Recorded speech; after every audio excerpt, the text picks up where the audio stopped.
ఏమంటున్నాడంట principal transfer అన్నా suspend అన్నా చేద్దామని చెప్పి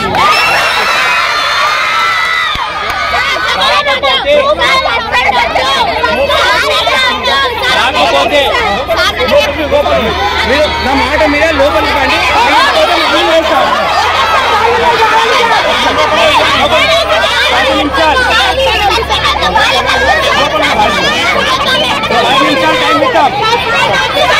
నా మాట విన్నారా?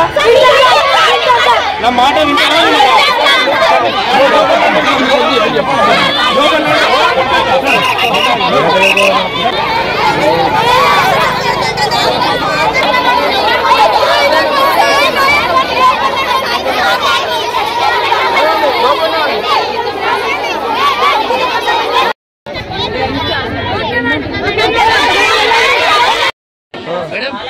కార్ క్లీన్ చేసే ఫొటోస్ బయట ఉన్నాయి మేడం. మీరు కారు స్టూడెంట్స్ తోటి కార్ క్లీన్ చేయించే ఫొటోస్ బయట ఉన్నాయి మేడం. చేయించలేదా మీరు? ఈ స్టాఫ్ మీద కక్ష సాధింపు చర్యలేదు పాల్పడుతున్నారు. మా స్టాఫ్ రెగ్యులర్ వాళ్ళకి ఒక రకము ప్లస్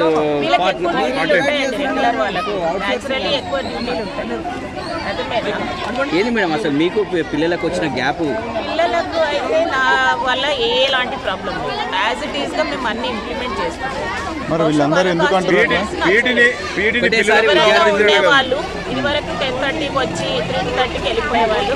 ఎప్పుడంటే అప్పుడు వచ్చి ఎప్పుడంటే అప్పుడు వెళ్ళిపోయేవారు. స్టాఫ్ కూడా అందుకని మేము దాన్ని ఒక క్రమ పద్ధతిలో చేసినప్పుడు నచ్చదు కదా అండి. విద్యార్థులు ఒకేసారి రోడ్ ఎక్కడం కారణం ఇంకెవరైనా ఉన్నారనుకుంటున్నారు? ఎందుకంటే ఎవరికైతే ఫ్రీడమ్ ఎక్కువ అవసరమో, ఫ్రీగా ఉండాలని ఇష్టం ఉంటుందో వాళ్ళ రూల్స్ అవాయిడ్ అయ్యి ఉండాలి.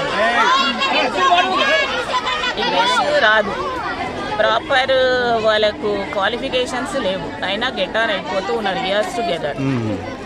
చదువులేం చెప్పారు, మొత్తం కాపీయింగ్ చేపిస్తారు, మాస్ కాపీ.